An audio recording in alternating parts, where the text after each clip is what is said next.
l'implantologie assistée par informatique.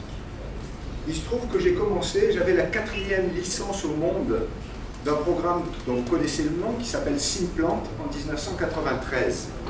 Et je pensais à l'époque que ce programme était fait pour les enseignants, les chercheurs. Et je me suis aperçu par la suite qu'au contraire, c'était un outil qui était extrêmement utile dans la pratique quotidienne. Par la suite, j'ai travaillé avec la société Materialize au centre de recherche, au board de recherche, de 1999 à 2006.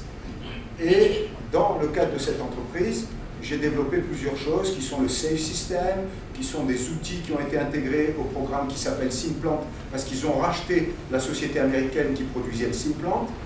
Et j'ai développé des guides chirurgicaux qui sont patentés et exploités par cette société. La question se posait de savoir, toujours, et encore aujourd'hui, parce que quand je fais le tour des stands, là je vois ce qui se passe, c'est est-ce que vous êtes prêt, est-ce que vous êtes capable de commencer à intégrer dans votre exercice l'implantologie assistée par informatique. Et cette question me semble une mauvaise question, et quand on pose une mauvaise question, on a une mauvaise réponse. La question plutôt aujourd'hui doit être posée à l'envers. Est-ce que l'implantologie assistée par informatique est prête pour vous? Et ça, c'est une réflexion que j'ai développée depuis 2 ans et qui m'a amené à une nouvelle donne qu'on appelle le New Deal et que je vais vous présenter aujourd'hui. On va aborder le problème du mythe, des mythes et des réalités et quels sont les vrais objectifs, nous praticiens, que nous voulons atteindre quand nous travaillons avec ces outils-là. D'abord la précision. On dit que ces outils sont précis. Quelle est la précision de ces outils? De quoi avons-nous besoin? Nous avons fait une étude bibliographique sur 35 articles qui avaient été publiés en 2006 avec Luc Vrieling. Cette étude n'a pas été publiée, mais voilà le contenu. Si vous voulez planifier des implants, il y a 3 manières de le faire. Vous prenez la radio et vous regardez la radio panoramique comme ça, et vous dites je vais mettre un implant là, là et là. Vous pouvez faire la même chose et prendre une empreinte en plainte, faire un workshop et essayer de faire un programme qui va vous permettre de mettre en place les implants. La 3e solution, qui se développe depuis quelques années, c'est les scanners. Donc à partir d'une base scanner, à partir d'une base d'imagerie, on va pouvoir planifier des implants. Et une fois qu'on a planifié ces implants, avec la technique 1, 2 ou 3, on va transférer ce qui était sur l'ordinateur. Première technique, technique la plus utilisée, la plus répandue, c'est de mettre les implants à la main. On peut mettre les implants à la main, moi j'ai des milliers d'implants à la main, il y a des cas où c'est bien, il y a des cas où ça ne se passe pas bien. Donc quand est-ce qu'on peut les mettre à la main ou non, c'est une question qui va se poser. Et sur quels éléments on va pouvoir répondre à ça. Deuxièmement, les guides chirurgicaux, qui sont encore aujourd'hui extrêmement onéreux. Est-ce qu'on a besoin de rajouter un guide chirurgical pour mettre les implants? Est-ce que c'est bien raisonnable de dépenser tous ces sous pour ça? On va aborder le problème. 3e technique, c'est les navigateurs. On fait une calibration de la position de la pièce à main dans l'espace. Et quand la pièce à main est au bon endroit pour mettre en place l'implant, c'est bien. Quand on sort de cet espace, ça fait bip. Okay? Et donc, on met en place les implants comme ça.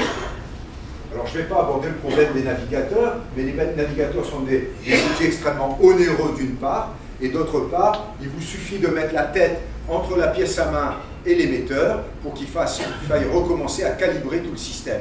Donc, en général, on ne travaille que sur les éléments antérieurs, ce qui est quand même très limitatif. Le robot n'existe pas, c'est simplement un développement qui n'existe pas aujourd'hui, mais qui sera peut-être un développement d'avenir. Quelle est la précision dans l'utilisation des guides? Ces articles-là font référence à des guides où les forêts sont guidées, mais pas les implants. Ça veut dire qu'on va avoir un guidage du forêt, on enlève le guide et on met l'implant à la main dans l'ostéotomie qui a été préparée.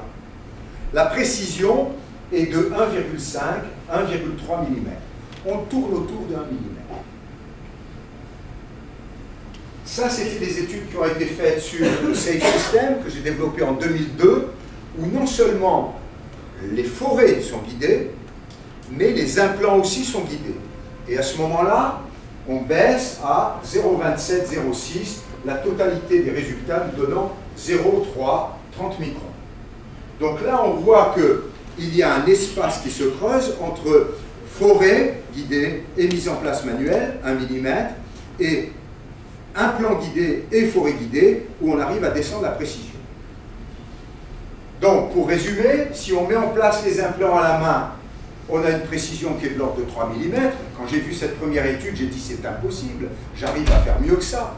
Mais en fait, c'est vrai que sur les cas complets qui ont été utilisés pour faire ces études, sur des cas complets sur cadavres, avec guide et sans guide, c'est très difficile sur un cas complet de revenir exactement où on doit être. Il est évident que si on a une incisive à placer entre deux dents, on n'aura pas cet espace de 3,3 mm. Donc c'est une étude qu'il faut nuancer.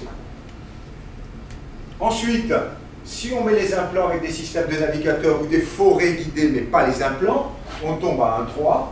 Et si on met des systèmes comme avec le Safe System que j'avais développé, on tombe à 30 microns. Donc vous voyez que ça, c'est une chose très importante à savoir quand on doit décider de oui ou non utiliser un guide.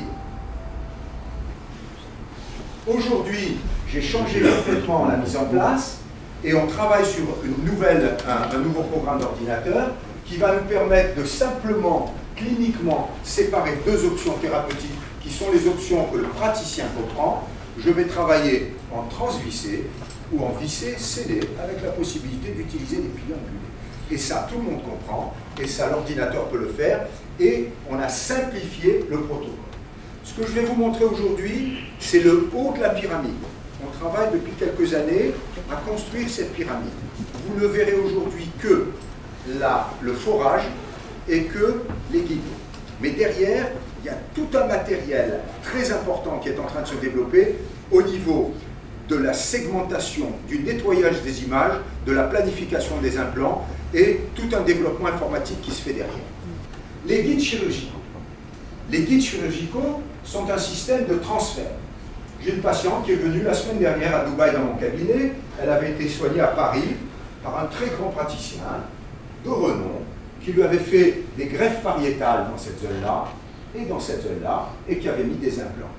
Vous imaginez la technique qu'il faut avoir pour pouvoir faire des greffes pariétales. Et après, d'un seul coup, on dégringole et on arrive à ça. Parce que les implants sont mis à la main. Au lieu de travailler correctement en guidant les implants au bon endroit.